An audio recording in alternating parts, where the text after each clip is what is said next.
Okay. Today's episode of One Page Story Extravaganza comes to you from Bob's House of Fish. We stay open late for the halibut. And the Craft Hive, coolest craft supply store in St. Thomas, Ontario, Canada.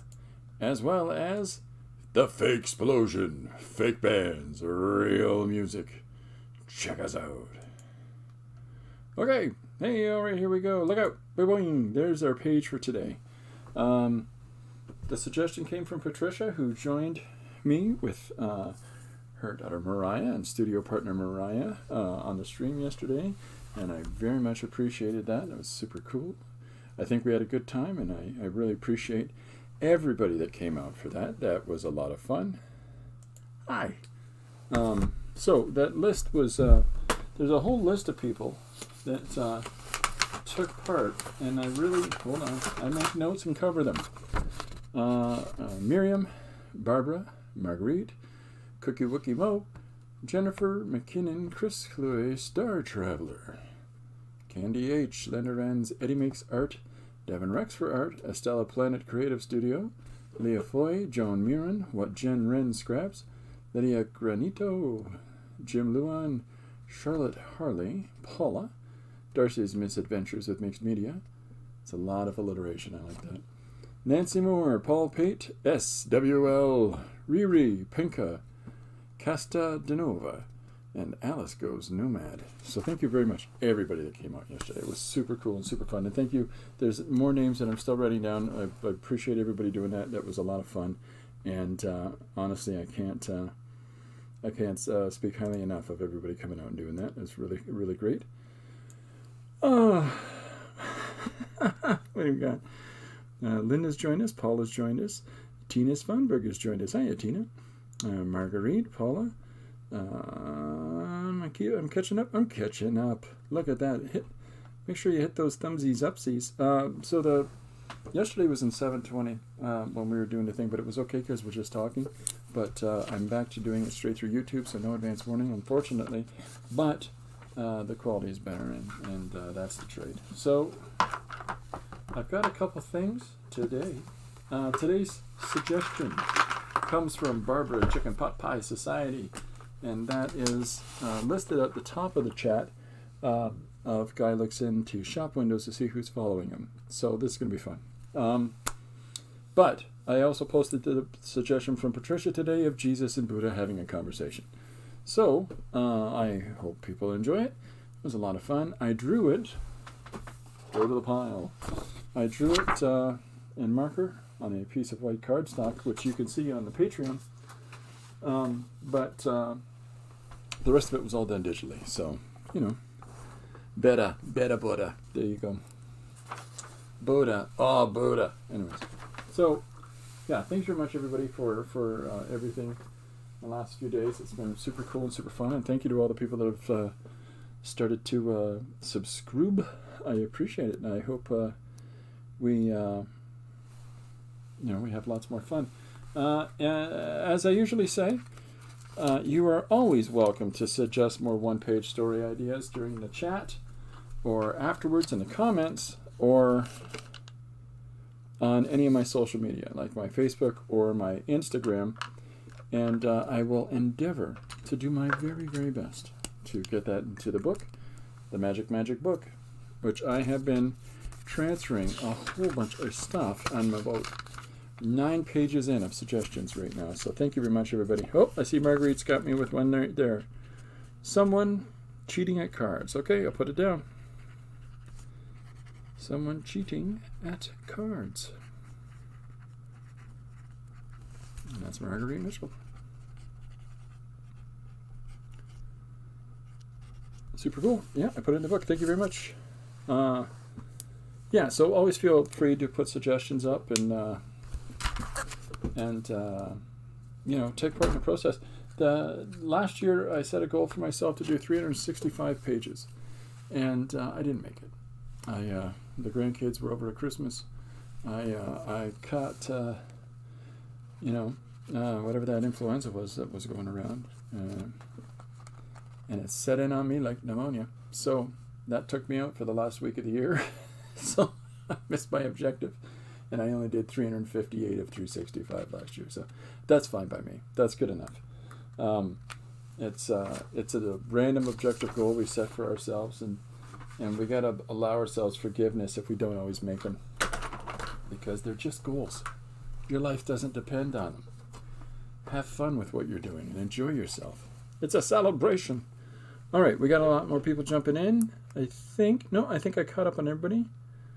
I fell off, I scraped my knees, and damaged my white linen all in one. Oh my gosh. Okay.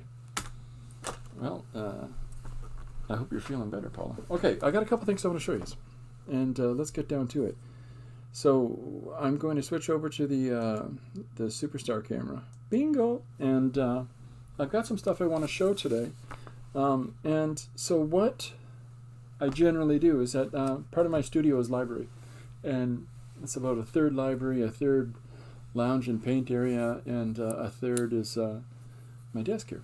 And so I have 9 bookshelves in this room, which is absurd. And some of my bookshelves are, 6 feet across by 6 feet high, so I'm out of control. So I have a lot of books to show folks, and I love books, and so if I can share, why would I not? So here's a great one. Okay, I picked this up at Chapters Indigo, and this is 1,000. 1,000. That's more numbers than I have fingers to count on.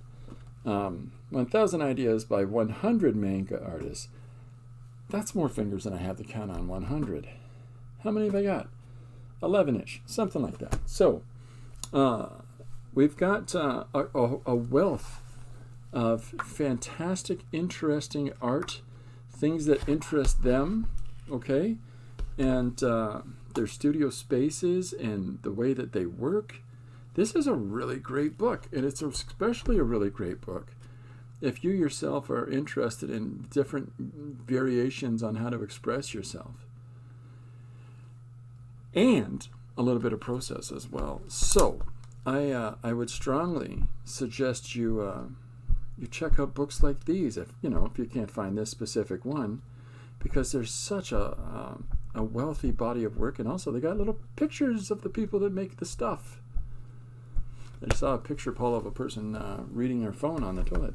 9-780785-840-671 is the ISBN for this fella. I have a nerdy question. Who designed the first comic book ever? His name was Gronk. It was 40,000 years ago in France. All right. Next thing to show you.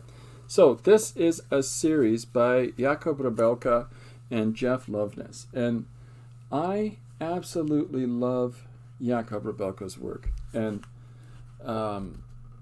it's just, he paints comics, and they're gorgeous. The history of sequential stories and sequential art is really tricky to trace back. People try to say it's the 1860s, 1870s. But we know for a fact that there were cartoons that were being done, hundreds of years earlier than that already. And it's just, where you're looking for a formal cartoon or not is the question. Even Picasso drew cartoons for Guernica. He did a page where it's 9 or 12 breakdowns of Guernica for the different components that are in the composition. And he did it in the form of the sequence of events as they happened. That's a comic. Okay, so anyhow, but if you look at prehistoric, what they finally figured out with prehistoric art is that what it looks like, a whole bunch of guys with or without spears chasing a whole bunch of bisons, alive or dead.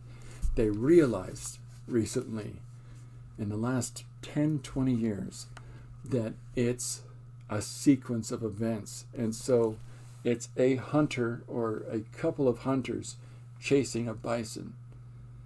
And there's a process of them chasing the bison across the field. It moves in like it dips down into a hole and trips up, and they get their spears into it, and then they're standing over top of it. And what looks like a whole bunch of people and a whole bunch of bisons is actually two guys and a bison in sequence. And there's also a painting in another cave of, it looks like a herd of bison, like 6 or 7, and based on the principle of, if cave art is in sequence, when you look at that piece, you realize it's a bison walking across the cave wall, which is really cool. Okay. Prehistoric Man did this right. Message retracted. Cartoon had a different meaning to Michelangelo. Well, I mean, this is cartoon used to mean the illustration work you did before in figuring out your composition. That's what it meant. Cartoon today means cartoonists specifically have been in the last 100 years have been the guys that do illustrations for newspapers. Those are cartoonists or periodicals of some kind, and then comic artists are pencilers largely, inkers largely. Sequential artists is a nice blanket term because it covers people in animation, people in storyboarding for film, cartoonists for periodicals, comic book, North American manga, whatever it is. The sequential artists are all kinds of people that explore the field of illustrating action and movement in a sequence of timed events all around the world. So, okay, let's go. So this is Jacob Rebelka and Jeff Loveness. This is their series that they did on Judas. And these are absolutely gorgeous. I'll show you the art of him. Entirely painted. And just something else. Just something else, his work. And it's about what happens to Judas after the tree. For those of you that are, Christian centric, or have read anything about Judas, is that after the betrayal period, in that he takes pieces of silver, hangs himself from a tree, and the silver falls to the ground. And so there's always been this historic thing about who's got the silver. Anyways, so this is all about his life and times, and then his taking of his own life and going to hell. So these are absolutely gorgeous. Hiya, Miriam. Welcome aboard. You had a good stream there, Miriam. I like what you're doing. I also got a chance to see Stacy's earlier. That was pretty awesome. So anyways, this is the work of Jacob Rebelka, and I highly recommend you checking out his stuff. Really, really impactful artist. Uses color as emotion. And that's impressive, So, yeah, beautiful stuff. This is a really great series of comic books by Boom Studios. Okay, Boom Studios, Judas, 1 to 4. Okay, so there's that, and I got one more thing to tell you about. This is Alberto Breccia. Now, I've shown you Alberto Egyptian, total sequential storytellers. Oh yeah, Egyptians were definitely sequential storytellers. See, you can keep going back. That's why I say 40,000 years ago, because it's just easier. But before that, the Sumerians were as well. So, there's, again, we keep going back. Okay, so this is Alberto Breccia, and I love his work. Now, it's also written by, Juan, but it's all about Breccia for me. And I've shown people some of his stuff before. I think it was Mort Cinder that I showed before, and this is Paramus. And I have some Breccia sketchbooks as well. Big fan. So, this is an artist, and I'll show you some examples quick here. This is an artist who uses everything in his toolbox. I'm going to jump camera into a little bit closer. Okay, now you can see in this image that there's some overlay, some photostat incorporated, some dry ink, some wet ink, some watercolor, pen work, stippling. This is an artist who used the entire gambit. Not only did he use everything under the sun for himself, but he's also a fantastic master when it comes to utilizing negative space in a positive way. So, how cool to do a degree on the history of this. Oh, that'd be interesting, Paula. Oh, I'm sorry that your hubby's sick, Paula. I hope he's feeling better. Anyways, take a look at Breccia's work. You can see all kinds of it online, but just absolutely wonderful stuff. And this book is, thick enough to take out a toe. And a lot of books that Lori figures that a lot of the books that I get, I buy based on weight sometimes, which is not true. Or I buy based on thickness or size, and that's not true either. So it just happens to be that way. But look at some of these textures in here. Just come on, just gorgeous stuff. And his faces. See if I can find some good examples of his faces. Paramus is a really loose watercolory style, a lot of abstraction, and yet you still get some really wonderful expressive work like this. So I'll show you one more though, because his line work when it comes to drawing faces is phenomenal. All right. This is Mort Cinder. I've shown this before in the stream. Again, Alberto Breccia. So, here you go. Look at the line work in that face. Right? It's Marguerite says, "Uh-oh, size matters." Like, that's just phenomenal. And again, here's another example of using negative lines, negative space, in really positive, proactive ways.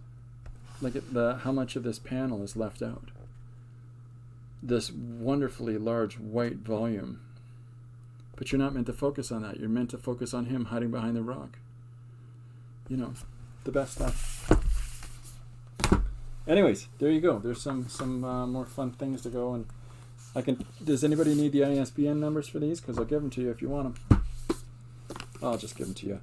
The Mort Cinder by Breccia is ISBN 978-16839060799. And Paramus is 978-168-396-2908. And those numbers were really small. I had to read them with my bifocal spectaculars. Okay. And Paramus is about Argentina's brutal dictatorship that's happening at the time and his feelings therein. Okay, so we got a suggestion for today. It comes from Barbara Chicken Pot Pie Society, and it is. I said what it was earlier. I wrote it down. Where do I have it? It's a guy who keeps. I gotta scroll through. Right up to the top is why I write these down, by the way, folks. Guy looks in shop windows to see who's following him.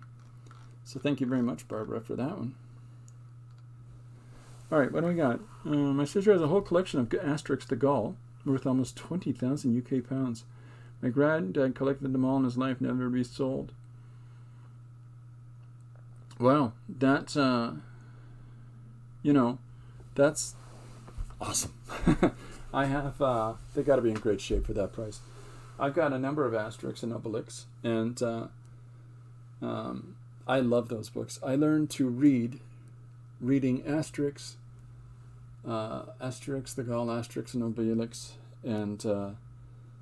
and Rupert, as well as the Smurfs. There was one more. Tintin. Sorry, that was the other one. And these are the books that I learned to read by. And I really, really I love those books still to this day. But I've shown a number of those books in videos. So, all right, what do we got? Miriam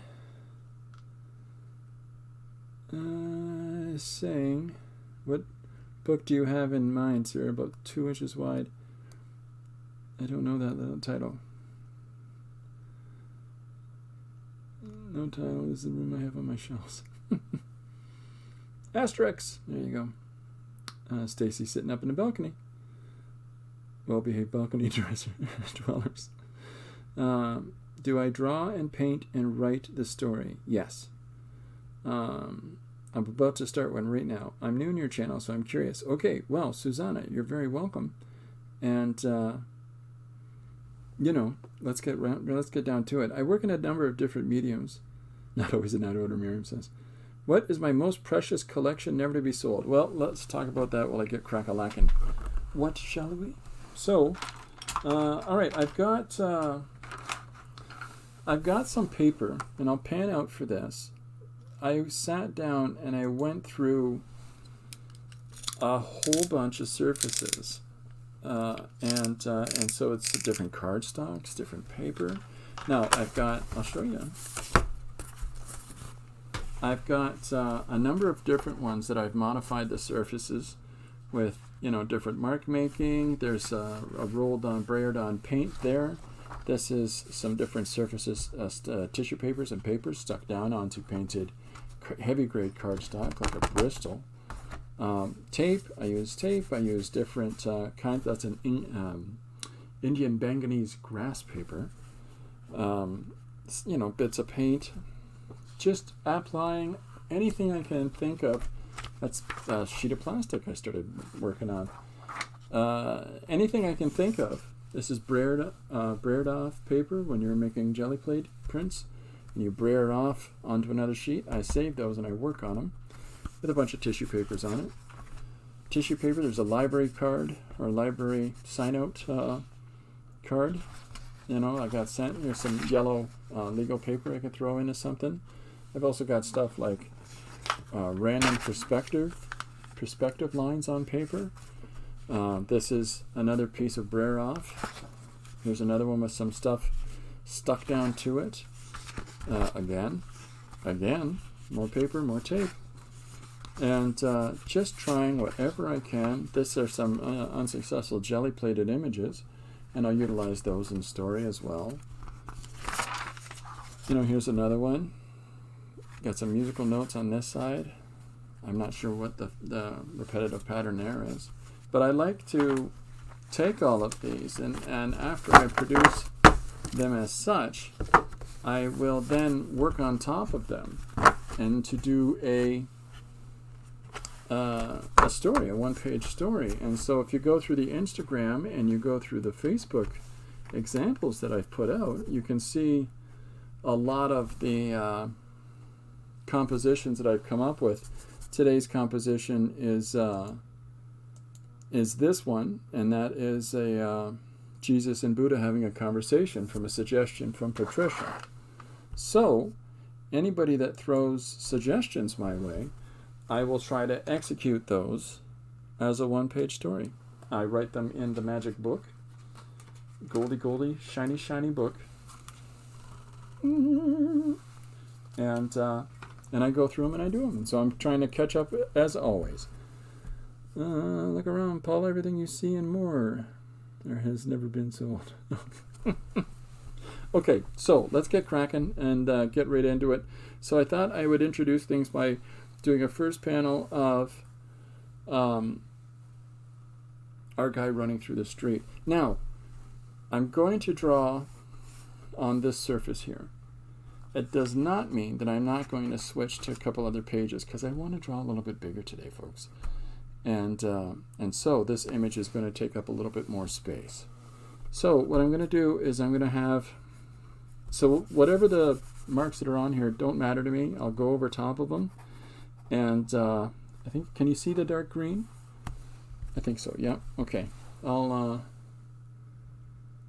is this the pulling camera or is this the, there's the pulling camera. Okay, better color too. So, all right, so I'm going to just draw a number of people on the street that he's going to be running by. Now I have, I'll show you this.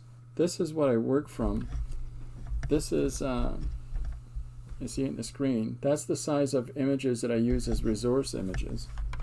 And the reason for that is that I don't want to be so tied in as to have to draw a representation exactly like the images that I'm working from. So if I can find a way to pull up some source material that captures all the beats that I want, and yet at the same time leaves me enough looseness that I can put that down however I feel like doing so, that's the images that I'll use. I'm drawing in a color erase pencil today, everybody. I'm trying to do my best to remember to answer these questions in advance. Let's see, anything else that I can talk about? I tend to use a number of different things while I'm working, and well, we'll see. Look around, Paul. Everything you see and more has never been sold. That's true. Money does not beat emotional investment and love. Yeah. I'm going to be leaving. We're going through all of my books and doing a catalog of them because I'm going to be stipulating in my will that these are all to be donated to a library, an art school library, because when I was in high school, I went to a place called Beal Art, which is a technical high school. I never went past high school, but I took art, all the art classes that they had, and I spent a fair amount of time in the library of the special little art annex that the school had. So if I can encourage, other young people to hopefully not steal those books and to utilize those as a resource for learning, then I'm going to do it. And then I have other books I'll be leaving kids and things like that. And I'm going to be burned in a boat like a Viking with all of my art underneath me. Maybe not. Maybe not that part. But people in my family, we live a long time. On average, I have a few aunts that are all in their 90s, and my grandparents were married for 72 years. And, with numbers like that, I plan on being here for a while. So, hi, Yolanda. Welcome aboard. Okay, just making sure I'm catching up on all the names. Thank you again, everybody, for coming and hanging out. Look at this. Look at some of these proportions on this poor bird here.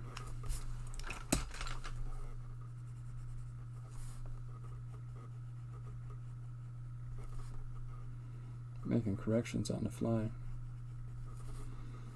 Okay, so here is a lady walking down the street, and she's got some files of some kind that she's carrying to have to deliver someplace.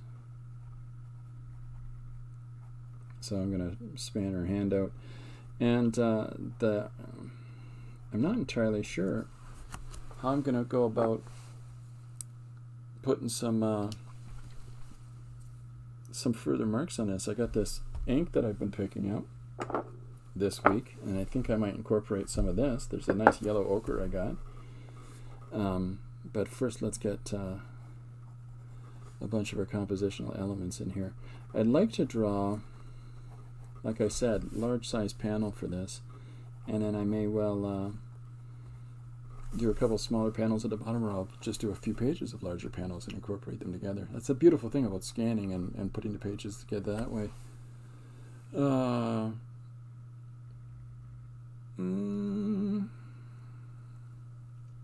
don't know what that means, SWO. Trying to pronounce your handle sharing. Burt Lancaster's last movie, Macaulay Culkin's last. The grandkids were trying to give the grandpa a Viking funeral. Well, let me tell you about that. I'll tell you about that right now, Charlie. Love Burt Lancaster.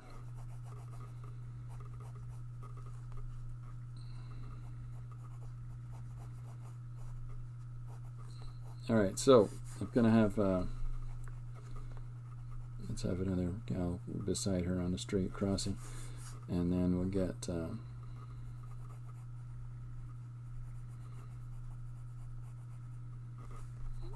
put one foot forward. Today I'm listening to all kinds of stuff. Right now it's Violent Femmes. It's a Canadian band from the 1980s, 1990s, but they're really fun.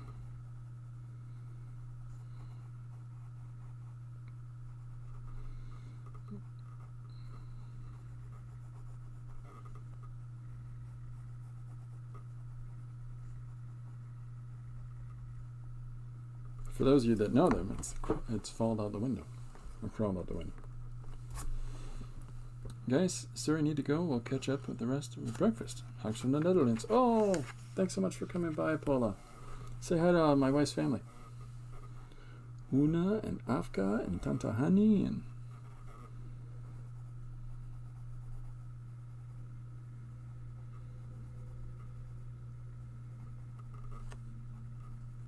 it's interesting to me, everybody, how different the timetable is for so many people, that we're all engaging with each other's work on opposite sides of the planet, things like that. So great, you know.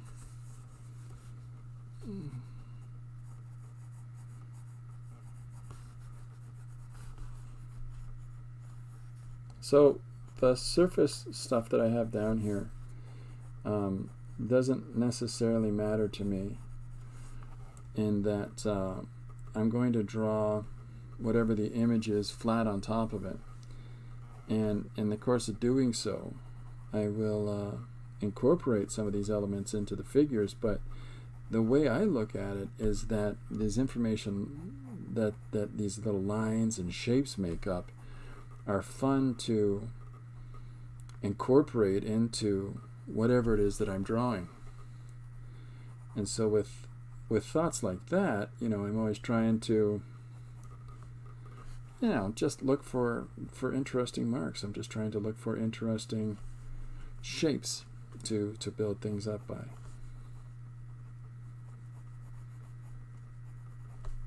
You know, and in doing that, it's giving me fun places to take a drawing that I might not have done otherwise.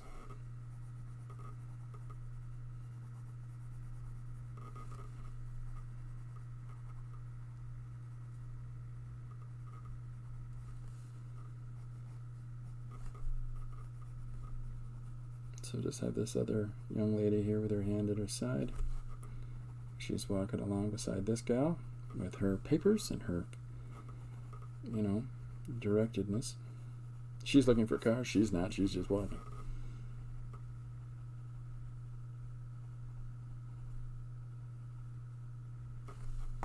Okay, so I'll show you in an instance like this, as I'm putting the face through in a space where there's this heavy red line area. One of the things that I'm going to try to do is to utilize some of this in, and this is where I'll come in with something like a white, whether it's a Posca or a jelly roll or whatever it might be. I'll start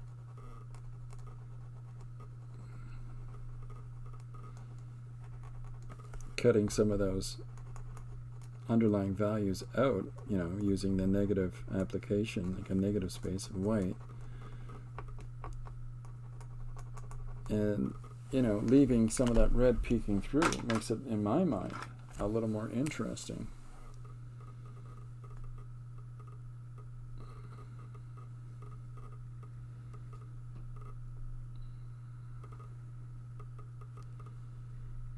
And so you get different values spread throughout. So that red, the reason that I'm drawing it in the green is that I'm going to leave a lot of green. But I'm going to utilize this yellow ochre in here. So now I've got these three tonal values that I'm choosing to have to work with. I'll take care. Okay, just making sure I'm not missing anybody. I appreciate everybody coming out.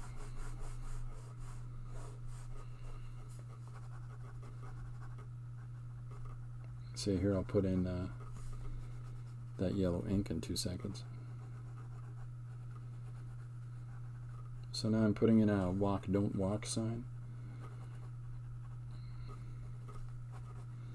Because if there's one thing about drawing, a street scene or the like, the part that sells it, the part that makes sense of it, is all of the other information that's put in there, like all of the other objects that make up that environment. You've got garbage pail here, and you've got the street walk, don't walk sign up here. You've got a pole with a no parking sign on it, whatever it is. All of those little things coming together builds up the image that you're working on. See, I've got a sign here that's facing the cars coming this way. I've got the walk, don't walk sign that we'll put in here in a moment. And it's things to think about, like when it's flashing green, the walk part, don't is just black letters on the background. Or if it's don't walk, it's bright red for both, right? So, I try to think about all those different elements. How you doing, Gary? Welcome aboard, Mr. Gary Hodges. Get a chance, check out Gary's books. He's done some really great books. DBSM.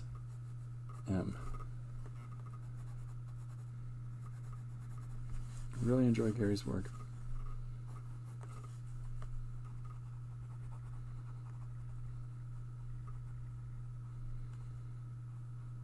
So we'll just put some graffito or some stickers, put on this open face garbage pail. What am I missing? Oh, everybody's just saying hi. Okay. And then I'll continue this line of movement for the curb.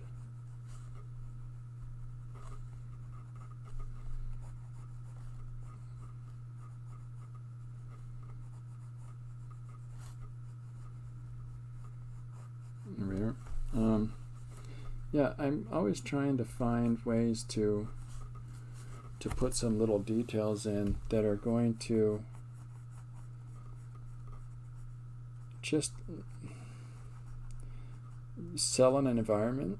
Like if you're drawing in New York City and your buildings are all boxes and they're all in a nice orderly way and there's no change of shape and there's no change of scale, or nothing has a water tower on top, or fire escapes, or roof access, and entry little boxes on top of the buildings.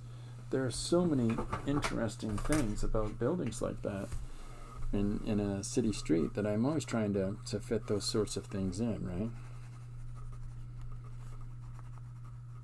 Or water along the side of the curb, or paper, refuse on. Have I not got a ruler nearby? There we go.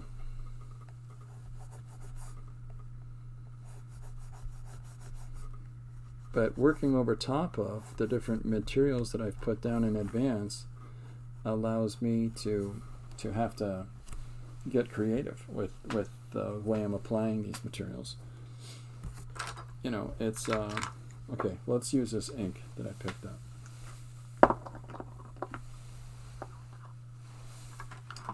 Get that out of the road.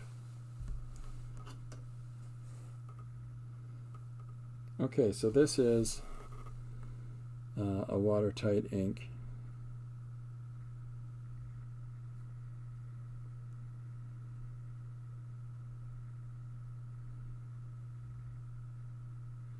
So as I'm applying it, I'm trying to leave little spaces, just that sort of tertiary value that that shading that takes place in our faces naturally, right?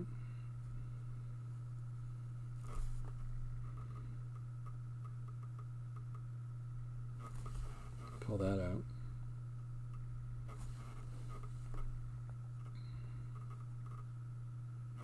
So this is what I'm referring to when I'm talking about incorporating the imperfections of the surface area and having to work those into what I'm doing.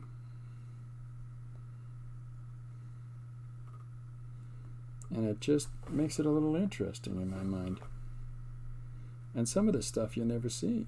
Like, it gets so covered up that it just becomes under the surface complex elements that, we know they're there. We know they're there. But it doesn't mean that everybody else is going to figure it out. Okay, so the whole idea here is that the character, and this is the visual element when applied, is a guy rushing across the street with people coming towards him. And of course, he suspects everyone. But the way that we can, by having him move towards people on the street, is establishing where he is, and that's racing through a city street. In the context of this narrative, for a guy looking in store windows to see if he's being followed. But textually, and this is the wonder of the application of visual with textual elements, is it gives us a third level of sophistication with the incorporation of those two together. And depending on how we work that texture in with that visual component, it further develops our story. If we are saying something, little word balloon or overlaid text, if we're saying something textually, we don't have to say it visually, and vice versa. If we're illustrating the busy city street, we know that there's people around him. We know that there's things happening around him. But what we don't have to do is say, who's this lady? Who's that lady? Who's this lady? What we can just say is, there's all these people looking at me. And you sort of get an understanding of his sensitivity within the environment that he's in.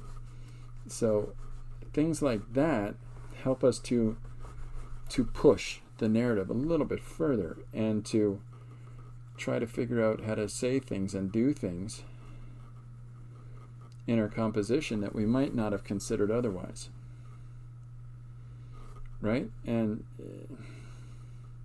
if we do this right, if we use it correctly, then it makes it far more interesting for the reader to see what's going on in the city and to be immersed into this narrative that we're identifiably establishing for them. So as soon as you can start to figure out those combination of factors, you're going to get a better response overall, I think, from whoever might be interested in reading your stories. And a way to do that, of course, is to put in a recognizable built world. If that's a real world, if it's an artificial world, whatever it is, that's defined by you. I'm using the wrong pencil. That's defined by you. And it's also underneath my head. Let me get myself out of the way so I don't do that again. Okay, so in how we define the way that we represent all of these little factors in our composition, the way that we contextualize the busyness of a city street, putting a bus in as it's coming towards us, or to have somebody jaywalking or whatever it is. It really sort of helps to tell you that there's a lot more going on here. And that only benefits us as a storyteller, because if we establish enough of those visual elements, then it sells far better for you what's actually going on, despite the fact that our ability to illustrate might not be the best, the most representative style. But we can get away with it by having enough factors, enough elements that people put together. You can get enough idea of a recognizable environment that you'll fill in the blanks. right? Am I off again? Wow, what's the matter with me today? There we go. So drawing in all of this, I met up with my shadow. Look at that. Drawing in all these elements, all these little pieces of information, allows for us to have a more fully rounded environment built right off the hop. And that because we've put a little bit of effort in this one, the next one we don't even have to have a background. We can just have his panic face going like this, but you know he's on this city street rushing through it because we've started off by introducing all of this crazy business. So, and I'm going to put another guy walking away over here, and in that way you can sort of tell that there's life on this street as he's walking away from where the two ladies that are in the foreground of the image are. And because to scale we know that he's so much smaller than they are, it gives us a sense of implied distance. And we can even push that farther by sort of putting somebody in the background behind him. So now we have a sense, 1, 2, 3, of depth of scale. By your experience as a reader and as an illustrator, do you think it's possible to, what's that say? I can't see that last word. It's possible to pass certain images without words? Yeah, no, it should be. Like you should. You should, ideally, if you're doing your storytelling correctly, you should need a lot of text. Because all those visual elements are showcasing for the viewer, what's going on. I like to use the briefcase example. There's a briefcase at a train station, okay? And there's been a really great adaptation of this by Colin Wilson. No. Maybe. Names are hard. A briefcase is sitting at a train station. So you draw a briefcase on the ground at, the train station where people stand and wait to get on a train. And you can have a couple of people standing in this waiting area for the train to pull up and they all get on or off, right? And somebody looks over and notices the briefcase. Looks at the other person. The other person looks at them, looks down, and raises his shoulders as if to say, that's not mine, right? And so by utilizing that language and that language alone, you've exampled that two people have looked at this briefcase at a train station and both of them have recognized that it doesn't belong to either of them. And then the next thing you could do with that story would be for the two of them to take a step away from the briefcase. And in doing so, you've established that neither of them are comfortable with this random briefcase left on the train, the train platform.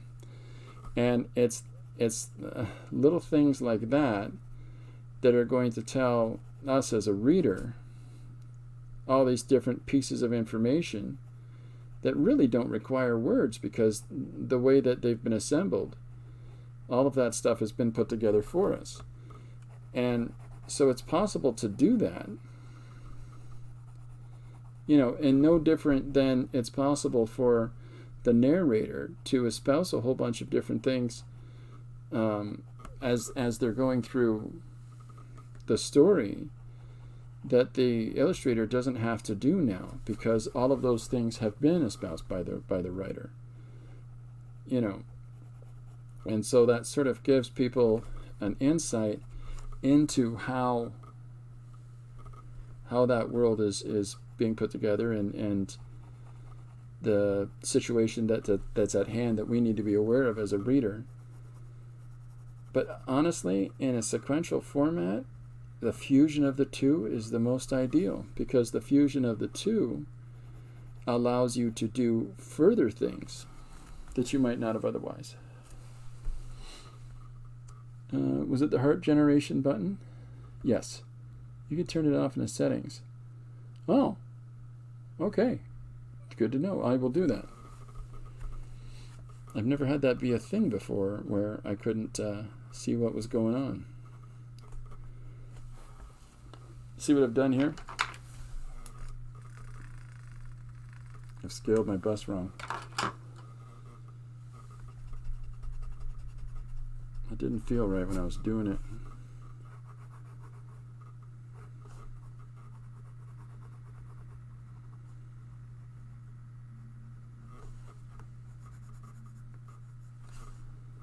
Something was off with it in accordance to the scale of the car. See, now it makes sense in my head.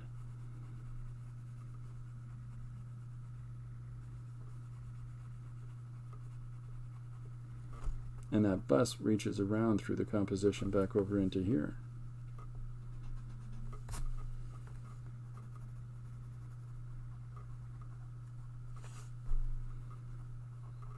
And so the more that things fall in behind others, the more is it that it gives us a sense of the overall definable space in the image. So I'll come in. Let me, yeah, I'll do this. I'm going to put some of this down on, just give me a sec. Excuse me. Pardonnez-moi. All right, so I've got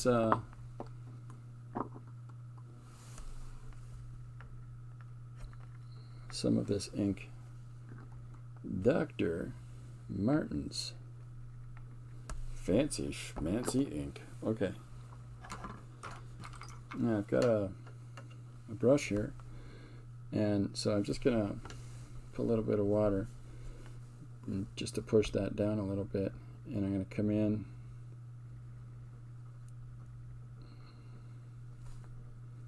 start applying some value in through here. So this is water fast once it dries, and that's good for us. It serves our purposes. You know, I don't do this with some white at the same time. Does that make sense how I describe that, folks? Gary Hodges said hello here. Gary is a fantastic example of this, where he has got a fusion of visual and textual elements. He's got two in one of his books. It's his first DVSM book. He's got two guys in a car driving along, talking about where they're feeling on the actions that they're taking in their day-to-day job, and how one is evaluating the process and the other one is responding to it, and giving them a little bit of perspective. The entire time that conversation is happening, the two of them are driving along the highway in a car. And so all of those visual elements of the two of them sitting in the car and the way they gesticulate towards one another and while they're expressing things is all the gravy that goes along with the meat that is these two guys' conversation. All those things do is develop further those characters. Which one smokes, which one looks pensive, which one looks, you know, far more stoic than the other in their responsiveness. You know, it's interesting stuff. Susanna says, but the comprehension of the situation depends on the way the readers see it. I can see one thing and another person sees another, so the illustrator must be very accurate to draw the image.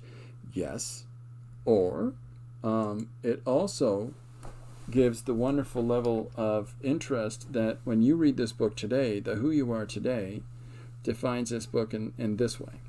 And when you read this book in 5 years from now, you're going to evaluate it in a completely different measure. And the creators have absolutely zero control of that part. All that the creators can try to do is to get across to the reader that this is what I am trying. This key pieces of information is the things that I'm trying to get across from you. The way that you evaluate it is not going to be the exact same as the way the next person beside you evaluates it. But as long as I've got the key bits of information in there, the two of you are going to be reading on in the story and guessing different people are the possible killer. And the reason that you're still guessing that different possible people are the killer and I haven't given away the whole story is because I'm counting on your different experience, your different interpretation, and your different, all your different ways of association to story. But I'm still just trying to get across those key components. You know, and if we're really blunt and opaque about it, where, you know, characters are constantly turning and breaking the fourth wall by looking out at the reader and saying, I'm unhappy right now, that makes me very, very mad. Well, if we're saying that thing, what's the point of that? This is a visual process that you can tell that with their expressions, with the way that they've behaved. And somebody's, you know, frustrated and their fists are clenched and their arms are tight to their sides and they're got a real look on their face of this, you know, disgust. Well, they don't appreciate the situation at hand. You now do not have to type that. If the next person beside you looks at it and goes, what are they, flatulent? You can't help that. You can't, you did your best. And at the end of the day, that's what it's about. It's just trying to get some story across and the best way that we can. And if we do that, then ideally it'll sell. Then ideally readers will look at this and go, I get it. I see something in that. That makes some sense to me. This guy could be the killer.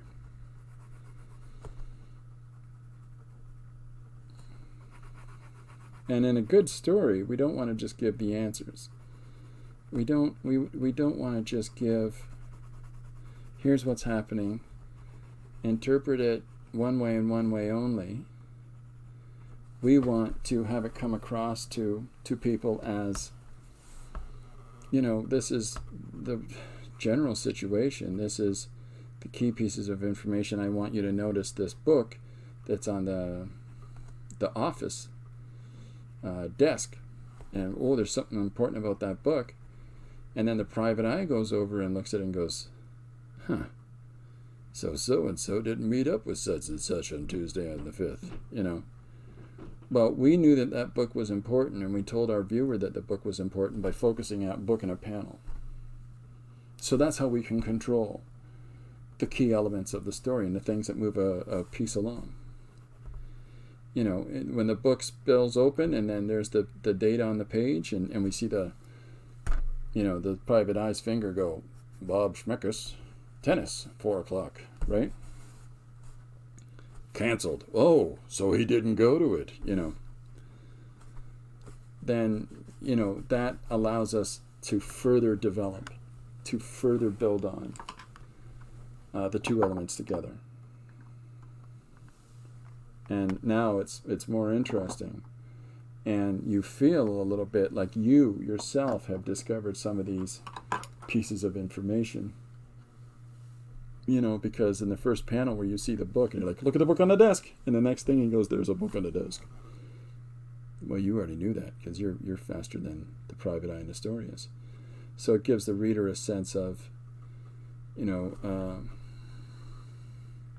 being included in the processes of the story. Because who doesn't read a murder mystery book and try to figure out who the killer is? You know, there's nobody that just reads a murder mystery book and just dawdles along with it. Everybody has ideas. I'm just using a murder mystery book as an example, but it's a suitable example because that is very specifically a story about, you know, getting pieces of information across to the reader that have some kind of meaning or lead our story in some kind of direction. And when we've got those things happening in such a way as the reader can engage and enjoy in the process of it, that'll keep the seats glued, you know, butts glued to seats, right? Drawing this city street recognizable is a panel that somebody is going to look at for a very short period of time before they move down to the next panel. the way I can keep them with this panel and keep them rooted in this image so that they don't just flip through this story in a very brief amount of time is by incorporating those textual elements and crafting some kind of narrative voice that expands on this story a little bit enough to make them stick around and pay attention to that information. I hope that makes sense. You know, when you see Batman constantly standing on rooftops, brooding, and,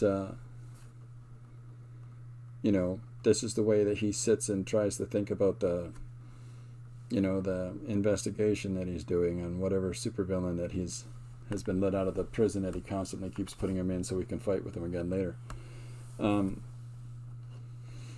That's kind of a used element at this point. Like, that's been done so many times now that it's lost its impact. And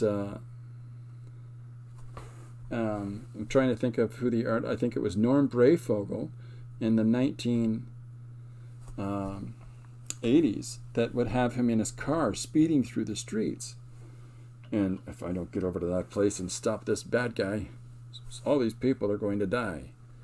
And so while we see him expeditiously moving through the city in a rather dangerous and haphazard way, he's telling us why. You know, he's telling us that there's a problem. And if I don't get from A to B in a sufficient amount of time, then that's going to become a larger problem. So those two elements together gives us a deeper resonance than just Batman careening through the streets, crashing into things. We don't know why he's doing that. But when he says, I've got to get to this place to stop this bomb from going off, we go, oh, okay. All right. Okay. You drive on, you know. But there's the rub, is that when do you pick and choose which way to go? Where do you pick and choose which is the one that you need to utilize in this instance? Like, is it important that I draw all of this background information really detailed in here? No. That's why I've sort of roughly abstracted all of these values and shapes. You understand it's a city street. You understand it as receding. But I don't have to sit here and draw every aspect of it because of the fact that symbolically enough people have seen enough images of an urban environment to go, city street, got it, move on. What's going to count here is the dialogue that's going to be placed through the composition, and it'll be covering up a lot of these elements, right? And that dialogue is talking about the anxiousness that this character has moving through these city streets, because he's pretty sure somebody's following him. So that's the theory. Guys and dolls, ladies and James. You know, that's the sort of thing I'm trying to get across. This one's dead. Maybe not. Let's try it again. Shake them up. Shake it up. I got another one right behind me. I'll just go grab that. Well, we'll get to it in a minute. Let's just keep going. So I've got all these different tools. This is a red fountain pen. So I can come in here now with the red fountain pen, and because of the complementary color to the green that's in here, it's going to really push hard and defining some of these lines in the space now. But again, we don't have to be trying to clearly define everything. But what we can do is emphasize certain things.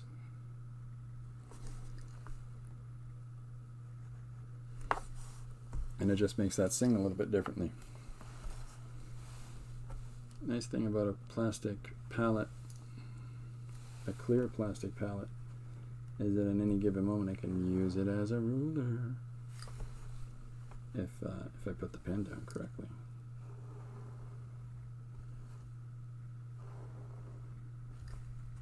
Okay.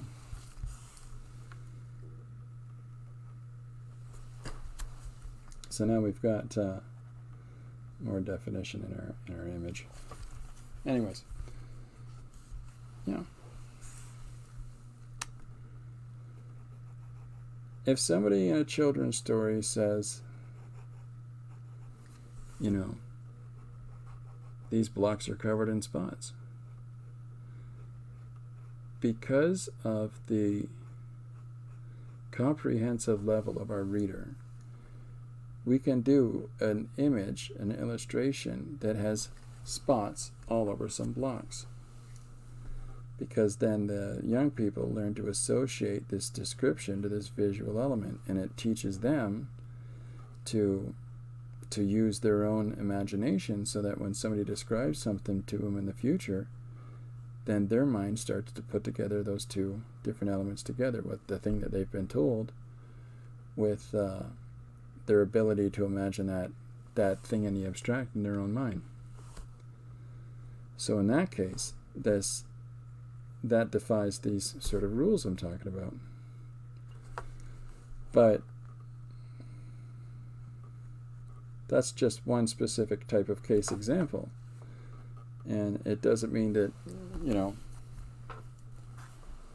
that's how it has to be. You can take leaps away from that. But by starting at that position, you know, it sort of establishes identifiably the age group of your reader, and the level of their ability, their reading sophistication.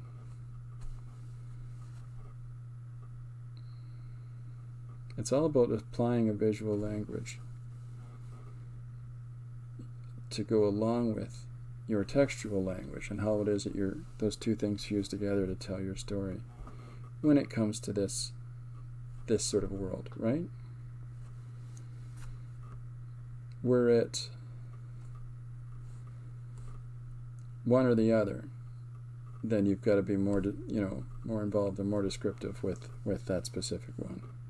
But because it's the two together, we know that there's parts that we can emphasize on and parts that we don't have to. We're going to overemphasize the text. Well, then we don't have to overemphasize the art. Well, in this one, we're going to show it all with the art. We're going to show the bomb that sits inside this garbage pail in the image, so that you know, uh-oh, there's a bomb there. And the writer doesn't have to say, uh-oh, there's a bomb there. Stacy says, oh, off and running to spread the love. Hey, have a great day, Stacy. Thank you. What's your favorite medium? I heard illustrators love to paint with gouache. So if you scroll through on Instagram, on my Instagram page, and I post up, each page each day, and I don't have one. I do, but I don't. Even though there's a certain medium that I might like using, and it's not gouache, by the way. I don't even have gouache. But I tend to use whatever I'm feeling like using today. And that's a real liberty for me to have that facility to do so. But it's also skills, like I've developed to be able to apply myself like that. Okay, so here's where I can come in and take out some of these lines and yet leave them in other spots, just because it's more interesting for me. But it embeds these textures into the whole image. And people will be like, hey, what are those red lines, those random red lines here and there? Well, we know, don't we? Yeah, so I don't have a favorite medium other than maybe ballpoint pen. I tend to draw with ballpoint pen a fair amount. Okay, so I'm going to move this over a little bit, and we're going to move to the next part. Hi, Mariah. How are you? I put Patricia's page up, and I realized afterwards I forgot to put a link to Patricia on it. But Jesus chatting with Buddha, or Jesus and Buddha in a conversation, is on Facebook and Instagram.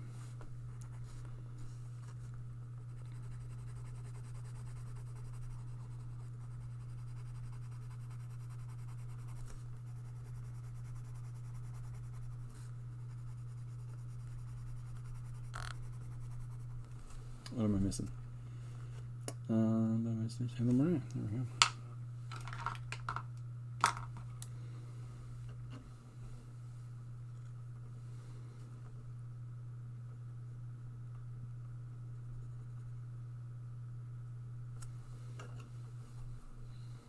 So this is just a Dr. P.H. Martin's Bombay Yellow Ochre India ink that I'm using, which is water fast once it's applied.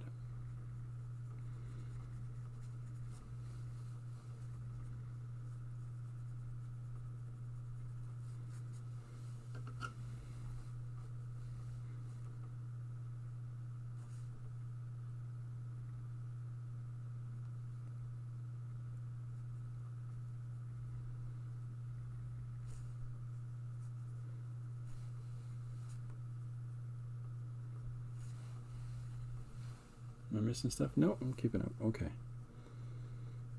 Yesterday I felt bad that I couldn't keep up with chat during our conversation, but I tried to go back and say hi to everybody today and read off all the people that were in chat and how much I appreciated being there. That was a lot of fun yesterday. Going to be listening and watching from the back, getting all gussied up. That's right. You guys are about to stream very soon. I'm looking forward to that. Keeps me out of trouble watching these streams. I play them in the studio while I'm working. And, you know, it's always really nice to pick up different tips and to see what other people are working on and what they're making.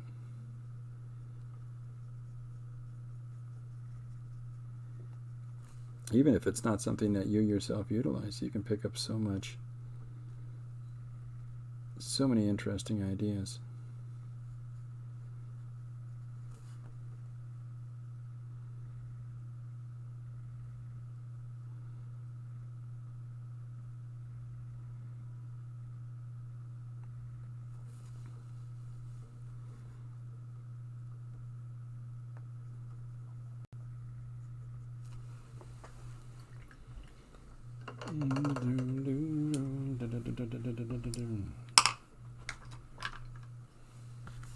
Okay, so I've got the image moving across here.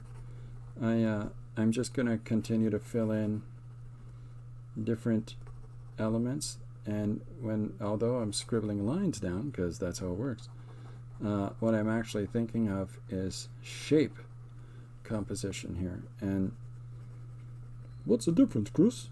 Man, am I glad you asked me that. Well, back when I was a young girl growing up in Rangoon, things were different. But drawing with shape and considering the environment around and the background as shapes as opposed to lines allows you to quickly structure together your image in such a way as to, we know, because we've seen one, that this is a street and these are buildings. Are they perfectly clearly identifiable? No, and I can get away with that because I don't want you to focus on all of that. I want you to focus on his concern of the people in front of him, which is why I've put a lot of them in the way. And then that way, we are more in the mindset of our principal character for this story. And as the text is saying, why are the streets so crowded? or I've just got to get to this place, we understand that, oh yeah, he's got to go through all these people. He's not looking forward to that.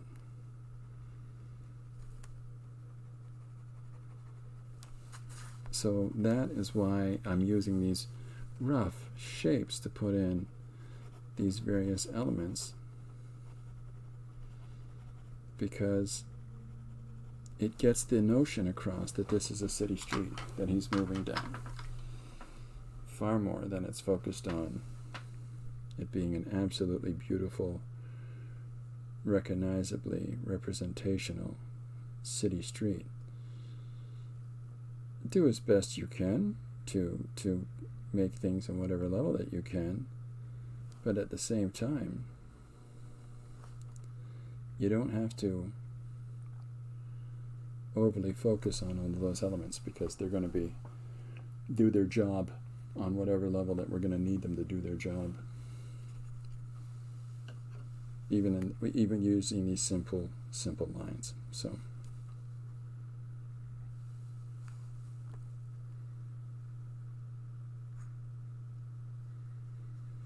I've got these three values that I'm using: the white, the yellow ochre, and the green pencil. But I'm also incorporating these values that are already on the page from the Brayer off that I'm drawing over top of, with that red, that sort of crimson value that's in there.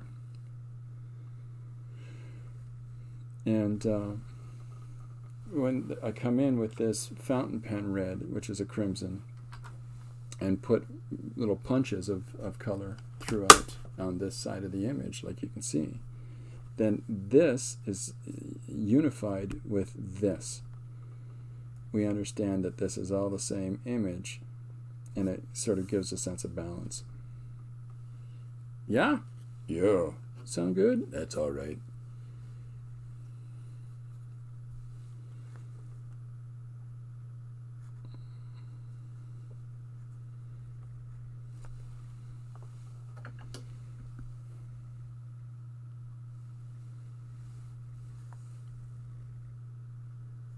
Look at that bleed. Well, we'll use the bleed. No, we won't.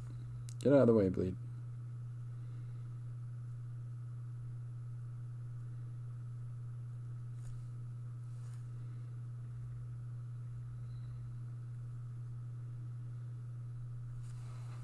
What am I missing? Am I missing stuff? Oh, everybody's just saying hi to each other. Thank you again, Mariah, for coming and joining yesterday. It was a lot of fun. And there, I've got something being sent on its way to you and Patricia as a thank you. It's a new car! No, it's not a new car. Although we do have a dinky car, the Fast and Furious vehicle, if anybody would like it. You know, for family.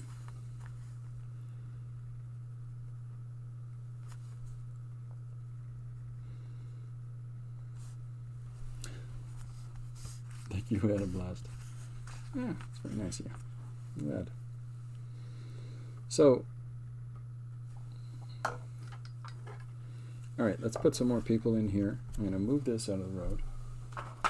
And so we've got it coming. I don't know why I started working right to left. I just pick a spot and off I go. So we've been moving right to left. And so now we're going to put a couple of people in here, and we'll do them in slightly different scales. Again, in order to show, you know, that the depth to the environment and to populate the environment, which is the issue that's bringing attention to our protagonist, whose perspective we're understanding this story through. But in the meantime, we got to get some people down here.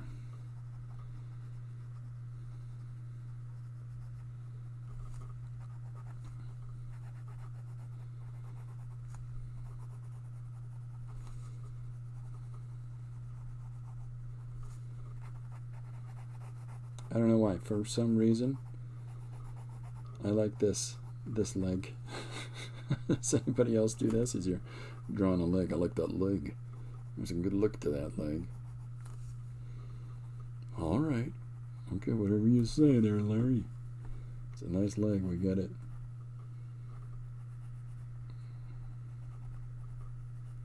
A little bit on the hip action for this fashion star over here.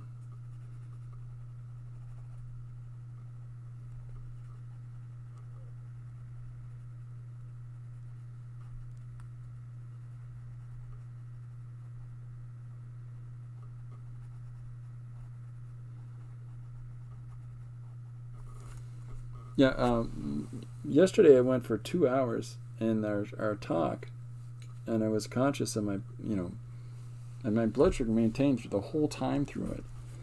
And oftentimes when I'm working in a studio, my blood sugar will fluctuate wildly because, of course, the brain is a muscle, and muscles consume sugar, and I'm a brittle diabetic, and so I was going to keep track of my blood sugar. But my blood sugar was aces.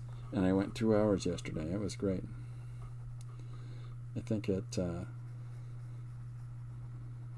says a lot for the cool cats that I had hanging out with me in the studio.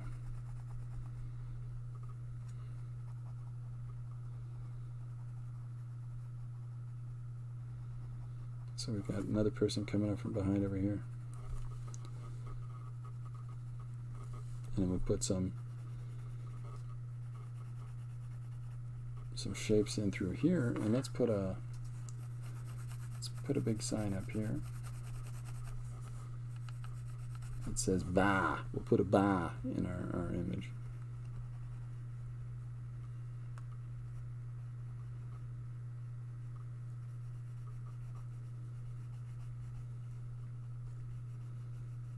Ba. I was going to write it. I was going to put an H to be funny. Ba. Get it?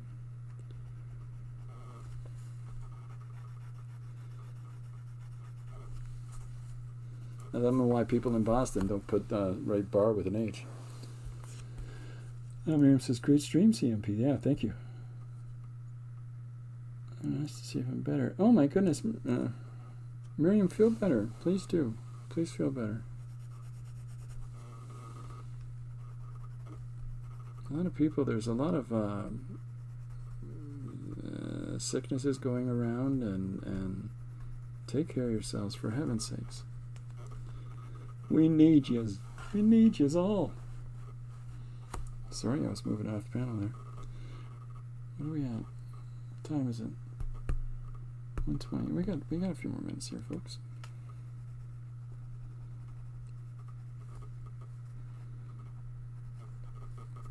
So here we are. We've got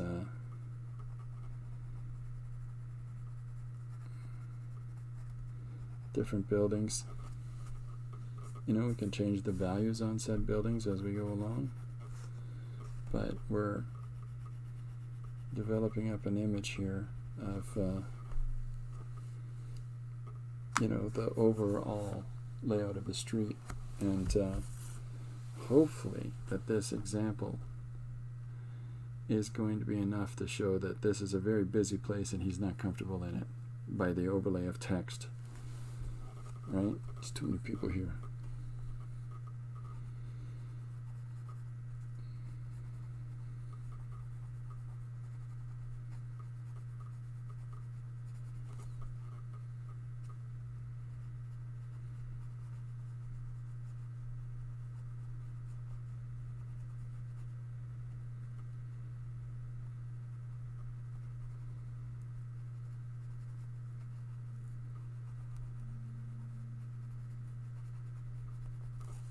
So here's another guy, slightly smaller than this guy, and so we're taking in consideration where we're going to put his leg is going to need to be higher up, because if you notice, as people get smaller and farther back, they go higher up. Those two combinations of scale through space gives us a sense of depth, ideally. So we've got a shorter leg on this guy now. And at a certain point, we're going to need to come to some sort of accord of where the extent of these buildings move. And I think it's going to be right here. And so I'm going to use one little mark down here of the corner. And ideally, this little mark makes your mind fill in that entire receding line. Ideally. I don't know if that's true, but it mirrors these ones over here.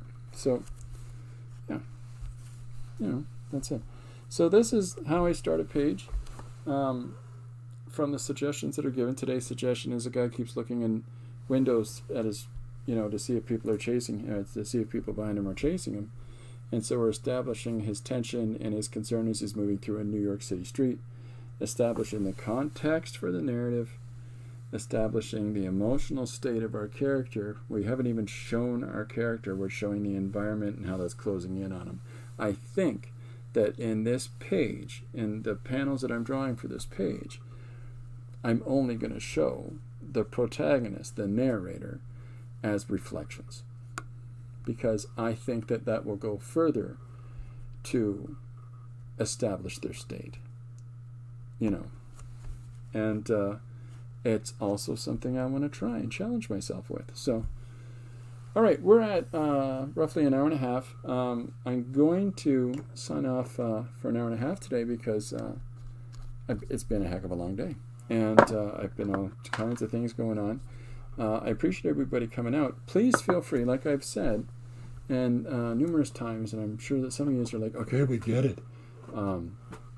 Feel free to suggest ideas for me to try to create into a one-page story. Today's guy looks in shop windows to see who's following him. It's from Barbara. We've got a few other ones. Chicken eating KFC from Dirk Kaiser. Miriam has suggested, how do you approach a porcupine without hiding behind an elephant? So I've got this list of things in front of me that I'm going through and doing. And so feel free to add to this. We did 358 pages last year. We're already on this is page 57 already for this year, and trying all kinds of different mediums. If there's one that you want me to use, in case there's anything that I can do to help you in your journey in using that specific medium, feel free to suggest that for me in the stream here, or in a comment on Facebook or Instagram, where you can see the finished pages, or on Patreon you can see the finished pages as well as the original art, so like before it is finished digitally. So yeah, that's about it. I'll be back tomorrow at 2 p.m. EST, and it's going to be a fun one tomorrow as well. I've got a little extra special something intended for tomorrow. In the meantime, I believe that the ladies from P&M Artist Studio will be coming on at 4 o'clock today, if I'm not wrong. And so I know that I'm going to get a couple things done so that I can join you there and see what they're up to today. But thank you very much, everybody, for coming out. Thank you very much, everybody, for all the support and encouragement and engagement in the last few days. And I really appreciate it. Okay, that's it for me today. Thanks very much, everybody. It's in a half an hour, Marguerite says. Yes, indeed. Yes, indeed. 4 o'clock EST for me. I'm not sure what time that is for whoever it is, wherever you are. I know we're all at different time zones for a lot of us. So, okay. Thanks very much, everyone. I'll see you tomorrow at 2 p.m. Bye for now.